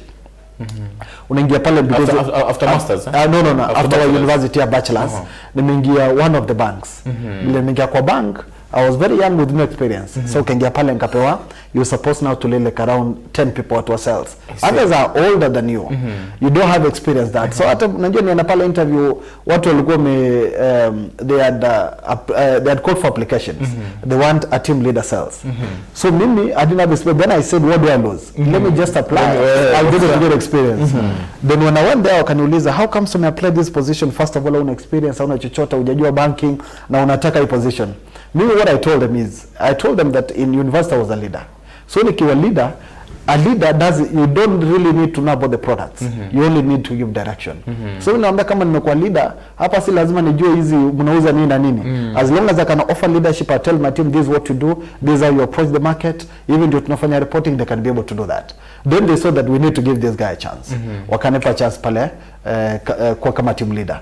So even hata tuko naongea na wengine wananiuliza kwani wewe uko na ile lugha ya mtaa, uko na godfather, unikataje hii position hapa? Na mimi sasa, because mimi alikuwa wakubwa wangu, nilikuwa nawaambia, sikuwa nataka kusema sina godfather. Nilikuwa nasema nilipewa because of merit, na labda waliona naweza au kweli Mungu tu. Ni Mungu. Nazao ni Mungu ndiye amenisaidia kwa hapa, lakini sasa tulifanya kazi tukamaliza mzuri. Then kutoka hapo, with the work I did, that's why I always tell, as we proceed, I always tell people, whenever ukipewa chance kufanya kazi yote unastahili kufanya, do it as if you don't need to see kama any person is looking, but there is somebody who is always looking. Ukipata ile opportunity to work, just work it best, do whatever you could. You'll find that somebody is watching whatever you do. Sasa mimi nilipata ile kazi, I was working wholeheartedly because I knew that I need to prove myself. Nimepata opportunity, there's a lot of people looking for jobs, but getting that opportunity nilikuwa nimepata, lazima ningefanya kazi. Kufanya hivyo, alafu another bank kumbe ilikuwa inaangalia vile nilikuwa na approach kwenda kupiga, na I was called. Nikatuma kwenda side za Ukambani. Nikapewa, I don't know kama it's good to mention the organization. Amna tatizo. Sasa nikaitwa pale Matu, yani nikaitwa Faulu Bank. So vile ningia Faulu, sasa nikaambiwa nisimamie Matu, Mwingi na Kitui. Yes. Matu, Mwingi na Kitui. Sasa ndio tulikuwa tunaenda pale sasa in marketing sasa. We just ndio walikuwa na expand kwa na pale. So they needed somebody to be in charge of marketing hizo mahali Matu, Mwingi na Kitui. Sasa nikatuma pale, nikaambiwa sasa, we've been able to see what you're doing in the other bank where you are, so we want to give you another bigger calling. And by that time I'm still young, I'm around 25-6. I see. So nimeenda pale nimeenda pale marketing kufanya pale. Uko na hofu yote wa sasa uko na kwenda bana, hili ni jukumu kubwa, labda mimi acha nisalie tu hapa. Napelekwa kabisa, na tulio nyumbani na kuna wale ambao sijui watu na kwenda kufanya kazi watu ambao siwajui kabisa, na jukumu zito. No, I was always motivated. Nilikuwa motivated because nilikuwa nasema kama nimemaliza shule na nimepata kazi ya kwanza, nimepewa kwa leadership. Nimepewa ile without own experience, lakini nimepewa kazi. So nilijua that every opportunity which comes, it is always a learning process. Mimi nilikuwa naichukulia hivyo. Nilikuwa nasema mimi nikiingia kazi pale nitafanya, nikishafanya ikinishinda, at least nitakuwa nimejaribu, nitakuwa nimejifunza kitu fulani pale. Hata nikienda kazi nyingine nitakuwa nimejua how to handle it next time better. Because there is one of the quotes iko famous pale nasema, when you call for a job, don't say you don't know it. Ichukue hiyo kazi, then you learn when you're there. Yes. Every kazi, as long as umejitolea, uko na that urge to work on it. Once you proceed there, you'll be able to work on it. So nimetuma pale Ukambani pale. Ndio mara yangu ya kwanza zienda pale. So ndio it was my first time going there. But now I knew that the best thing I'll be able to do is that nikifika pale, uzuri I was working with the team, so nilikuwa na watu wa sales. So I knew that the best way to be able to do is this, and one of the things which as always imekuwa kwangu, nimeamwanga that nikigrow si grow peke yangu, I grow with people. In English I always call it shared prosperity, because if you grow together, you'll be able to proceed together. Ukigrow peke yako, wale wengine watakuwa, they'll not be motivated. Kabisa. Itaendelea hivyo. So nikafanya pale, tukafanya kale miaka kama 2-3, all went well, and the way I said that my mantra is always do your best, you never know who's looking. Kufanya pale kumaliza ndio kidogo Strathmore Business School, Strathmore University. Kaitwa Strathmore University, sasa nikakuwa business development manager. I began, sasa hapo sasa we started now handling different companies. Hizo companies that tulikuwa na handle is that we need to customize different solutions kwa hizo makampuni Eastern Africa, Kenya, Uganda, Tanzania. So tukachapa kazi huko, nikafanya kazi pale. After kumaliza nikaingia Kenya Institute of Management kwa consultancy department. Ikaendelea nikaingia Ronald's LLP, nikakuwa sa head of business development East Africa, kuwasimamia mambo ya audit, tax and advisory. Among hizo ni career journey yangu, but also on the same side, sasa I can be able to say on the side, kuna vile mambo kazi sasa, hiyo ilikuwa my profession. But what am I doing also in terms of leadership? It happened that also I felt that I had a calling, because by given that opportunity at a young age to be in leadership, I saw that I also have that I also had that opportunity to be able also to change people's lives. And how could I do that? Tulianza, we started by having initiatives. The initiative we started is that we started by getting on Saturdays. We bring youths together. After bringing youths together, wanakuwa na ile networking sessions. We bring for you, kama wewe ni you're good in leadership ama you're good in finance, tunawaleta pamoja, they train the youths pamoja, then they network, and so we started doing that every Saturday. Every Saturday we just look for a venue, we just call the well wishers, we just look for experts in the industry so that they come and talk to the youth for people. It started picking. Secondly, again, I realized that before you go for leadership, you need to have that unastahili kuwa unapenda masomo sana, because we say that no one is too old to study. So I started an initiative to most of my friends. Mara kwanza nilikuwa na dumishwa kidogo, watu wanasema wanafanya nini. What I wanted is that all my friends, whenever they had like a birthday, mimi sikuwa nakupea zawadi. Mimi nilikuwa nakuletea kitabu. I see. Ukiwa na birthday, all my books. Ukiniambia uko na birthday, so I go buy one book because I can give you 1,000 shillings. Ama naweza nikina kuna keki pale, ama kuna present, unapata like around 2,000 shillings. But then if I go somewhere and nitafute kitabu, then nikuletee. Nikishakuletea vitabu kama 2, I know that is a knowledge which I'm impacting to you. That is something which I know I can do that. So I started doing that, and I realized that within a span of almost like around 3-4 years, I'd already issued, within a span of 3-4 years, I'd already issued almost like around almost 5,000 plus books to my friends. Yes. Because I used to give like 3-4 books to people. So that's why I saw that also we need to encourage that reading culture. Ndio maana yake vile nilikuwa nafanya hivyo, I was recognized by sasa World Literacy Foundation. Sorry, they saw that because he has that thirst for knowledge, is doing that, encouraging watu wasoma, is encouraging that people to have that reading culture.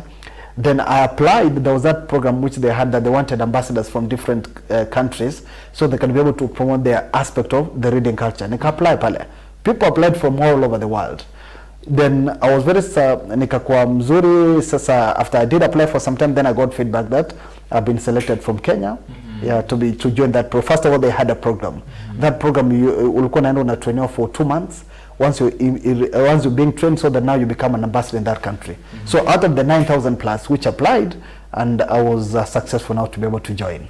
So now whatever now World Literacy Foundation wants to do the initiatives in Kenya, kama wanataka kwenda shule kusupport, kama wanataka kufanya anything, maybe book drives, kama wanataka kusupport in initiative related to what do you call it, literacy and education. So I'm one of the contact persons who can be able to do that. Then you can apply, because of the mentorship which I used to do every weekend to support the youthful guys. I was also recognized by Inaitwa Mentee. It's an organization which is based in Chicago, USA. And what they do is that they're looking for youthful guys below 35 years, because right now I'm 31 years. So they look for youthful people. Once they look for youthful people, our sasa watumia kama kielelezo, like if these are young guys who've been able to make it in whatever they do. So sasa we advise them in terms of career choice, in terms of how to approach life, in terms of being that having that ability to believe that irrespective of everything, you'll be able to make it whatever you need. So that is just a brief about me and other initiatives we've been able to do. But hiyo ni mimi sasa, ya nikielezo yangu as a person, what I've been able to do. That brief is very brief. Safi sana. Dakika 2 wapi? Ufikishe 2 wewe. Ufikishi dakika 2, nakwambia ukweli. Ipo siku utaniheshimu. Tuanze. Ipo siku utaniheshimu. Ulizaliwa Mvita, ukaenda Tononoka Primary, Tononoka Secondary, Mount Kenya University, kusha. Gani ngine? Lakini nafikiri it's an amazing background, and I'm very sure that even the guys that are watching Lewis are feeling that if he can do it, why not me? Because there are so many that go into, like you've said, careers that are not what they want to do. Alafu baadaye unapata kwamba anataka kubadilisha na kurudi. Lakini Lewis, changamoto za safari yako yote hii, challenges ambazo you faced since the time you left, maybe let me start from the time you were in school until where you are today. Part of the challenge which I faced is that, and I think this is happening to very many youths out there. One of the things I always tell the guys is that every person wants to go to work and say that I want to be motivated. Yes. Right now, when you approach any youth in terms of what he wants to do, the first thing you'll be able to say that I want to be motivated. But then what I always say is that it's not all about motivation in any work you do. The first thing you need to ask yourself is one thing somebody needs to have is what you call discipline. Let me give you an example. If you ask someone, was Nelson Mandela motivated to be in prison? No. He was not motivated to be in prison. What happened is that he had that discipline, that he knew that this is where I want to be. Even the people who have been able to be successful, even waking up in the morning. So there are some people you'll be able to say that it is not people waking up at 3. Some other people don't want to wake up at 3. But because they know their goal, this is where they want to be, they have to sacrifice. So wherever you get now this opportunity, take them as an opportunity to be able to learn. Don't say that nimefika mahali, whatever I'm doing this, I need to be motivated to be able to do what? To be able to achieve something. Even Kina Kenyatta, even these people have been able to make it. Others people want, even our famous maybe leaders who are enjoying now the freedom in this country. You realize that other people went even to prison. Yeah, but they knew that at the end of the day, this is where I want to be. You cannot be able to say that somebody was motivated to go to prison to be successful. No. It is just the self-discipline which they had. Walikuwa nasema that I want to be somewhere, that is where they could be able to reach there. So the clarion call here, Momanyi, is sacrifice, whatever you do. Exactly. Exactly. And then secondly, you need also to have eye for opportunities. I always tell my friends, you might be very good in a certain aspect. Maybe that's why I left accounting. And I'm not saying that accounting is bad. I'm just saying that personally, that's why I left accounting. Because some jobs you realize that's so technical that nobody will be able to know your skill set also there. You need to deliberately brand yourself. Look, even nowadays we have the era of social media. Look, even the successful CEOs. A successful CEO, you realize that wanajua bado they are doing very well, but you realize that other people have podcasts. Other people are doing, maybe they have forums. Other people, maybe they are branding themselves in terms of writing thesis ama publications on their areas of expertise. So you need to deliberately ensure that you position yourself for opportunities. Ukienda pale kama umepewa kazi fulani kufanya, don't just do whatever you're supposed to do. Go an extra hand to be able to do something else. Mtu ataona enyewe alini ilimpea kazi, but he can be able to go extra mile to work on this and he can be able to achieve. You see, and also make sure that in terms of your expertise, you deliberately branded yourself so that even people can be able to know your skill set. You see, yeah, that is why it's always good to maintain your soft skills. Could you pale if I can be able to broaden again on that one, there are also like around 2 things I always tell to people which you don't learn in schools, which you can be able to assist. So the first thing is, despite the fact that yes, unaweza enda usome pale, unaweza enda ujue whatever you're supposed to do, but first of all know how to maybe communicate, because every person, irrespective of what job you do, you need to pass information. You see, you need to sell yourself. How do you sell yourself? You don't communicate, and not only communicating effectively, because that ukitwa pale kama ingekuwa like kuna hiyo being given that opportunity to be able to speak yourself, people should not be called for interviews. But now by improving, I think even in the industry umesikia watu mtu anaitwa pale, somebody is good, but akipewa nafasi ya bujieleza, what can you be able to do? He can't talk. Yeah, and then if you can't talk, nobody can be able to know, because huyu mtu akujui. You've been given 2 minutes. Can you tell us about yourself? If you cannot be able to communicate effectively, utapata lose opportunity, you cannot even proceed. Even ukienda even when you're going to pitch for even investment, unaenda pale unapata banks, maybe angel venture capitalists, mtu amekuja amesema I want to invest in your business. Can you tell me what you do? Pitch. So if you don't know, you might have that skill set, but if you don't know how to present yourself, it will go. The second aspect I tell people is marketing. You need to brand yourself. Every CEO, hata sasa ukiwa hapa, ukitoka Al-Huda TV, when you go outside there, lazima ambe Al-Huda TV I think is the best television for choice. You need to come and advertise with us. So you need to have that aspect of marketing and branding it to be the maybe the service either of choice, ama the television of choice, ama if you're selling a product of choice, ama the person somebody can be able to partner. So you need to have that aspect of marketing. Hizi vitu si za kufunzwa, hizo nizo unastahili kujua. And the last aspect is branding. You need to brand yourself. Ukienda pale nje mtu atakujuaje? Mtu atakujuaje that you're good in this? You need to ensure that umejipackage mzuri. I always tell my friends, especially the youths, these are the target people we're talking about. we've been given a platform. This is where an area mali mtu akika hapa anaweza kuwa na even from BBC, even from Europe, anaweza na somebody is good in that area. We have platforms kama LinkedIn. We have platforms like even Facebook, ama Twitter sometimes. So whenever you have like, I think let me talk about LinkedIn because that is the more professional aspect. Okay, na kama LinkedIn, you find that sometimes if you're good in certain areas, always brand something, enda pale andika good things about what you do. Yeah, sometimes do a bit of research, andika pale, so that if somebody now nikita alia amekuja kama nataka maybe I'm looking for somebody in that area, na naweza na pale niangalia nyewe, this person is very good in this one, but because I can be able to see what he does. But if you don't position yourself professionally, nitakuwa naambiwa I want to refer even reference. I want to refer to someone. Yeah, unaenda kuangalia, let me just try to look at the kind of interactions, the kind of networks, the kind of what aspect it speaks about. Nikienda pale nikipata kuna chochote, now I'm like, even if I bring this person, what am I going to get value? First of all, I can't see that he has networks. I can't see that what value am I going to get, you see. So you need to brand yourself so that you can be able to ensure that tumonekana pale na imeenda. So those three aspects you're not taught in schools, but communication skills, marketing skills, and branding. You're not taught, but you need to have them in terms of position yourself. Lewis, unasema kitu kizuri sana so hapo kwa branding. Maybe if vijana ama youth wanatumia social media in a way that is not supposed to be used. Kwa sababu ingekuwa unatumia social media katika kujiuza wewe ama kujitengeneza, mtu unapokuwa anakuona anapata taswira yote yako, basi ingekuwa vijana wanapiga hatua kubwa sana. Sio Nur? Wajua mara nyingi wacha nikwambia watu wengi, especially the youth, they always look at social media as an opportunity to do things not the right way.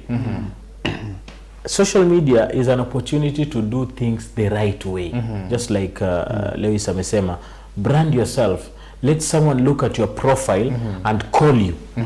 Don't wait for someone to hold your hand akupeleke ati sasa Lewis huyu ni Ali. No. Let Lewis go to your LinkedIn like you've said and look at your profile and call you. Wewe mbona umekaa tu pale mtaani, wewe unangoja siku ile Ali atanishika, huyu Ali mtiaji huyu bwana, huyu Ali ashiki mtu mkono. Kama Ali akushike mkono, wewe una nini ambayo unaweza fanya ushikwe mkono?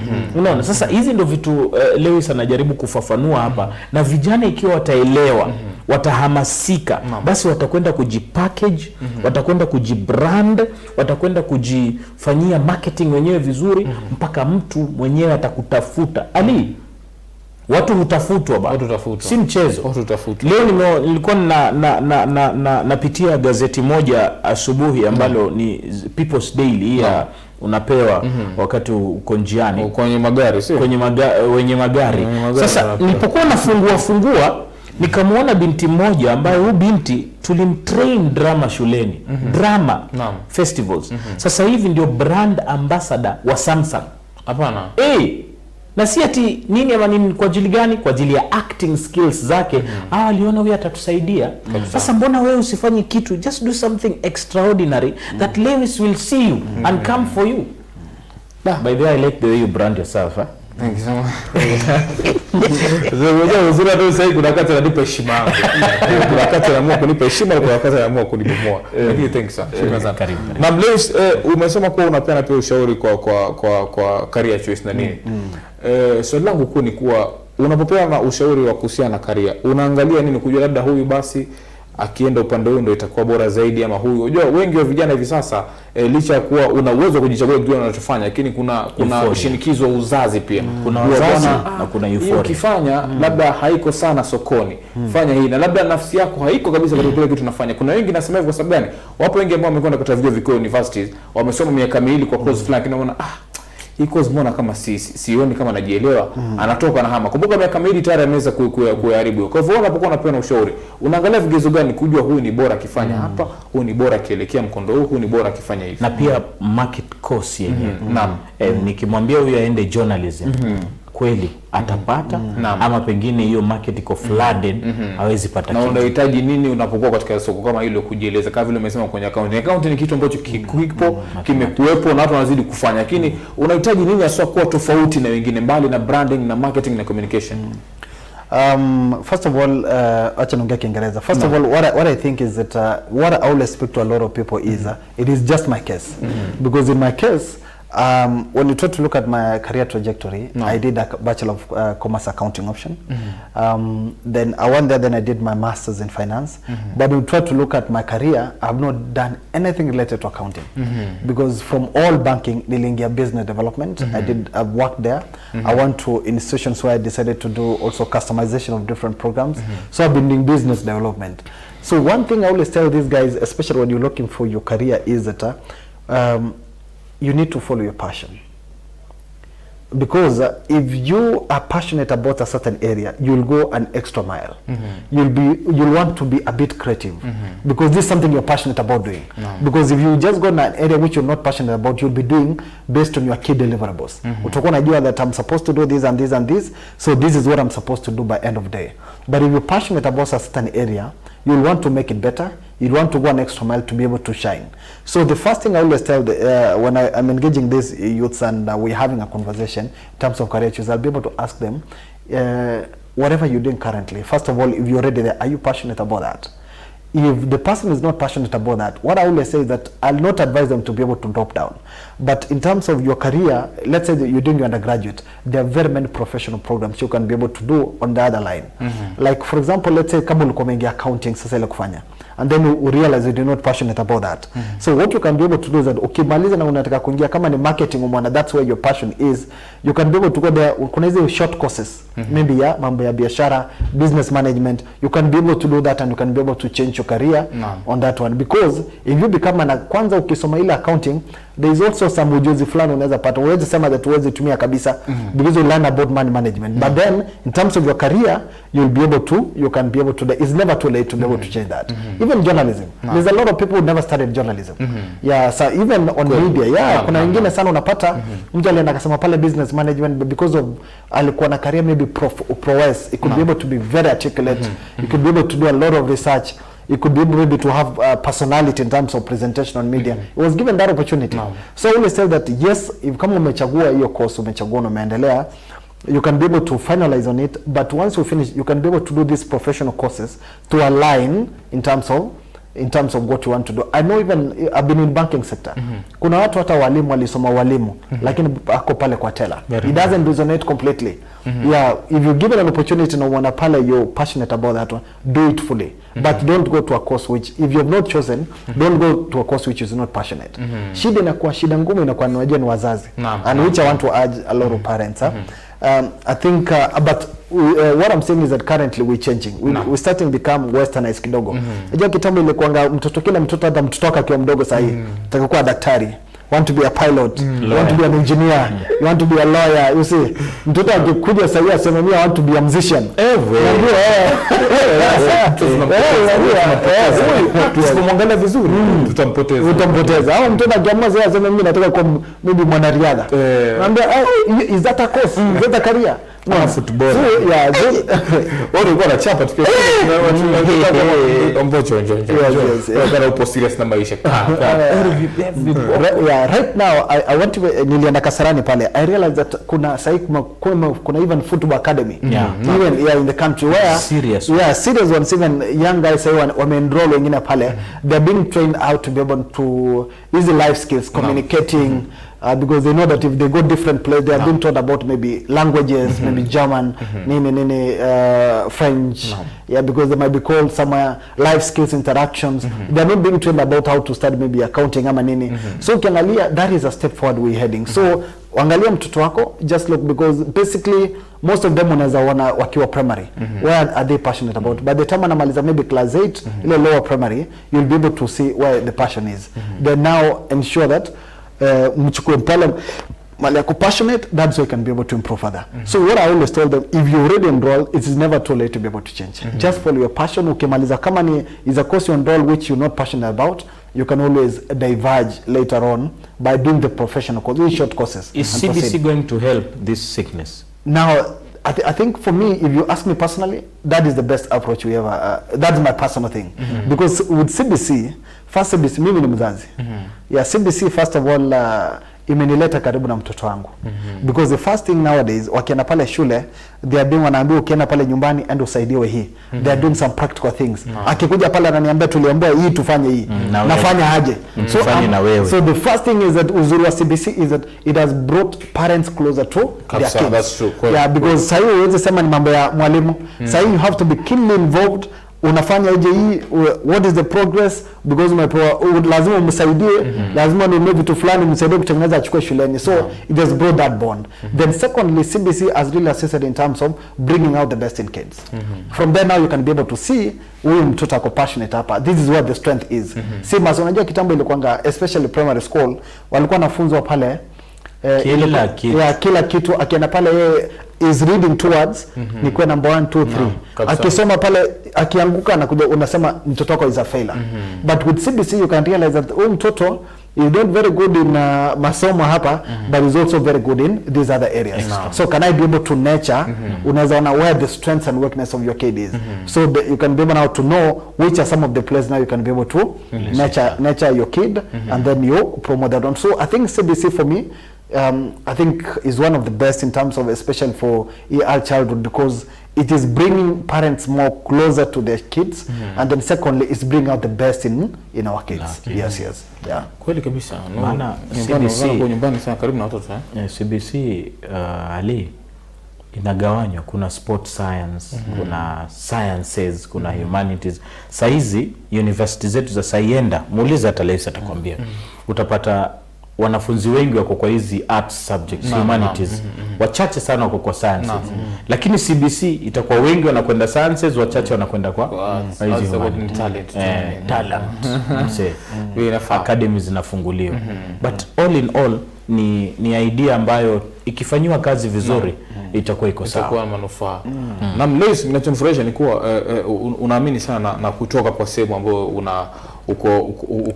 uko na utulivu na ama kutoka katika comfort zone yako na kujua basi mimi ni journalist, basi akili yangu haiko kwingine. Hiyo inafurahisha, ni kuwa unaonesha kuwa lazima una uwezo wa kutoka katika ile sehemu ambayo upo huru. Na kama sasa unapokuwa umezaliwa Kisumu, basi usizaliwe Kisumu, ulelewe Kisumu, uoe Kisumu, ufe Kisumu. Tanua hivyo, toka Kisumu nenda kwingine, jaribu kutengeza mji wako kwingine. Lakini pia inafurahisha kuwa uli apply kwa kazi ambayo huna experience yote na lakini kujipuliza. Na hiyo ni swala ambalo hivi sasa kijana kufanya ni ngumu. Kijana anapotumiwa nafasi ya kazi anakwenda kuangalia okay, unahitaji moja, mimi sina hii sasa apply nini wakati mimi sina, siwezi ingia. Anaangalia hivi experience ya miaka 3 mimi nina moja, bora ni apply bwana. Nafanya hivi lakini mimi sijasomea hii. Unaona? Yaani hiyo sasa ndo iko, lakini labda wewe ulikuwa na mantiki tofauti, ulikuwa unakuwa sina experience na yeye anataka team leader na unajua ulikuwa unataka miaka fulani lakini bado uka-apply. Unahisi ni nini sisi kama vijana hatufanyi kwa kufanya vitu kama unapokuja ajira kazi hatuchagui sana kwa hii nataka hii mimi sina. Hatujijazi tu tukisema watu tu ni apply na vitakavyokuwa. Kitu naweza sema hapo kama vijana tunastahili kujituma. Kujituma. Nothing is impossible. I can give you an example vile umesema hapo. I remember when I was working in one of the institutions, kuna kazi ilikuwa advertised. Bila kazi ilikuwa advertised, watu walikuwa wamesema pale definitely walikuwa wanataka kitu kama around 7 to 10 years experience. Na kuna mtu hakuwa na hiyo experience. So what he said is that let me just apply. Bila apply and it happened coincidentally. Bila apply hiyo kazi alikuwa peke yake. I see. Yes. Because wengine waliona wakasema hii kazi 5 to 10 years experience ni kazi mingi. Hii niweze siwezi chukuliwa hii yangu, wacha wako na masomo wako na experience apply, but always give it a shot.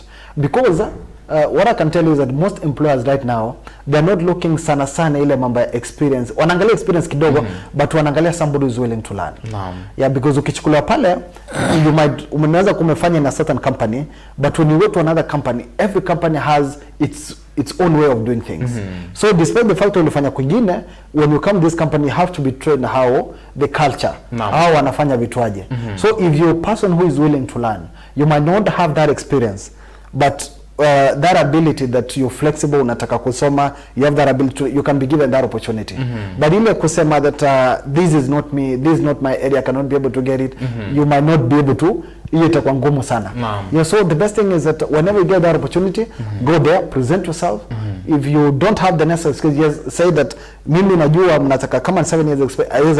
I have like around 3 years experience, but what I know is that I've been able to accomplish this and this, and I'm willing to learn if given this opportunity. You might find that is your breakthrough.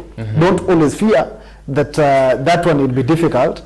Ni call, unajua kila mtu ako na kipawa chake. So once you given that opportunity, you can always do. Even the Bible, pale even David, angeona pale Goliath bila ni mkubwa, anasema qualifications, lazima mtu akuwe mkubwa. Mimi nikiangalia pale Goliath kienda kupigana na yeye bila anakaa jitu, so qualification lazima mtu akuwe na jitoboa. Alisema pale mimi the best thing is I think this probably my breakthrough. I'm empowered. Wacha nijiamini. You go there, you do your best. They always say it's better you do what? You do in the battlefield than surrendering that not trying. Because you never know. I always give this mantra to guys. I always tell them that how will you be able to know something? It was meant to be, it will be, if you don't give an opportunity for that. So what you do is that you give it that opportunity, go there, pitch yourself. If you fail that, you'll be able to say, yes, I did my best and it was not my day. But then you might realize that was your opportunity, but ulisema ni kama si yangu, then you surrendered even before trying. Yes. So when you see those ones, just go there, give that opportunity, sell yourself. After selling yourself, now wachia wengine kufanya nini? Kupeana wasia, because somebody might go there with the experience, but it's not the caliber of the person they're looking for.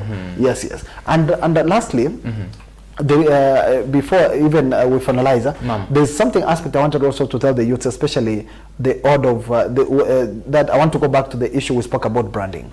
Nowadays employers have developed a different way of doing employment. First of all is that if you referred, when you apply, that period when they are shortlisting, they always check a lot of things from your social sites, from interactions. So nowadays they do that already they have in the back of the mind the kind of person they are looking at. And I've just forgotten the name, the way it's called is pipe. I think pipe employment, there's a way they call it that. When you find there, some employers have already identified that maybe tomorrow Ali anafanya kazi mzuri sana. You doing Noor is doing a good job in that area. So we want to attract Ali to come for this job. So whenever they're advertising, they're always also gauging. They have already seen what you're doing. They have seen your expertise, and you think you are the ideal candidate. So before when they advertise, sometimes you find even already they know the potential people they want to attract. You see, so deliberately, you as a person, you need also to be brand yourself in an aspect that when the employers are trying now to put together like the people they want to attract, will you be able to fill that profile? And they look at two things. They need somebody. Every company, they need somebody who can add value. The way you can add value. First of all, you can add value in the aspect of bringing your network to be able to create, and that one they can be able to see based on where you worked and your interactions. They can see, you can also bring value in terms of now your experience, what you've been able to do, and also can be how somebody is a bit innovative and you can bring on board. So you need to position yourself on that aspect, but never be afraid to go to uncharted waters. The people have been able to go far, that the people have gone to blue zone areas. Wanasema ile mahali watu hawajaventure sana, that is the place I want to go. And wherever you go to that iyo mali which you think that is difficult, when you finish it, that's when you become very prosperous. Yes, Na msafi kabisa. Leo hizo wakati tunakimbia kile na maswali machache kuwalizimalizia. Tuingie katika uongozi na vijana kwa ufupi tu. Wewe umezungumza na vijana kuhusiana na youth and leadership. Hivi sasa vijana wengi sana kwa nazungumza na Nuru Said wapo bungeni, wamekuwa katika baraza la mawaziri, ima waziri ama makatibu waziri ama wadogo waziri, nazungumzia MCA. Wengi ni vijana ambao walipokuwa wanachaguliwa, wengi wa vijana wenzao walitarajia kuwa hawa ndio watakuja kutokuwa sisi kama vijana kutoka katika jinamizi ambalo lazima kutokomeza, lakini ni tofauti kabisa. Unahisi sisi kama vijana tunakosea wapi tunapokuwa tunapewa uongozi? Ni nini tujirekebishe kuhakikisha kuwa tunatengeneza njia mwafaka kwa vijana wenzetu ambao wametupatia ajira ile ya kuwa waheshimiwa?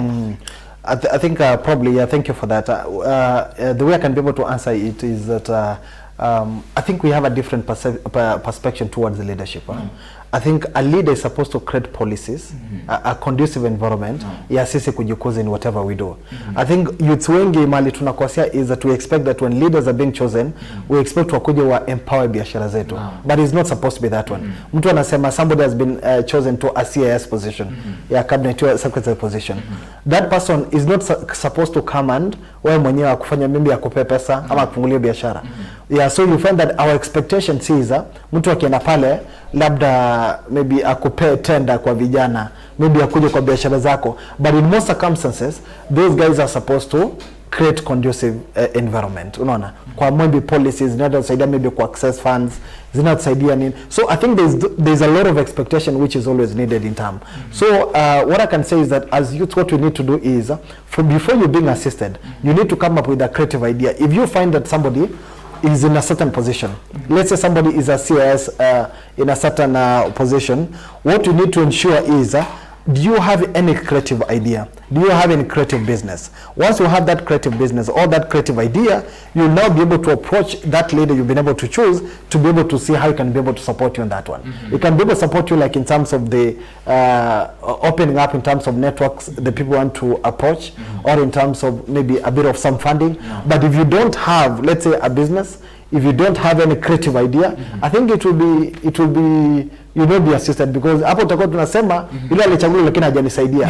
Kitu ya kwanza nasema kuuliza is what idea do you have so that I can come and support you. Unapata pale vijana pale mtu hajaana chochote, amekaa pale mtaani, ametulia pale, analia sasa tulichagua kijana hajanisaidia. Baadaye unamuuliza uko na biashara gani, uko na idea gani inaweza kuja nisaidia kufanya nini, kukusaidia zaidi ya implementing that. So I think that's part of the challenges we always face as youths. Yeah. Halafu pia mara nyingi leo utapata kwamba hawa vijana pia wanataka kuingilia uongozi, lakini wanaenda, they go into that leadership with a fixed mind that are going to loot and eat. They are not going to work for their constituents or any other thing. Advice gani uko nayo kwao? I think now I'll go to the electorates. Wale watu wanapiga kura. Unajua we always get it wrong from the first time. We get it wrong because sometimes we choose leaders based on how vocal they are in the society. Yes. Unapata, that is the biggest challenge we face, because we vote a leader based on how vocal he is in the society, and then we allude that being vocal, you're going to implement those policies once you're given power. We need to choose people based on their competencies, you see. Hiyo ndio challenge kubwa tunafanya. Which we appointing, we choosing politicians to those positions instead of managers.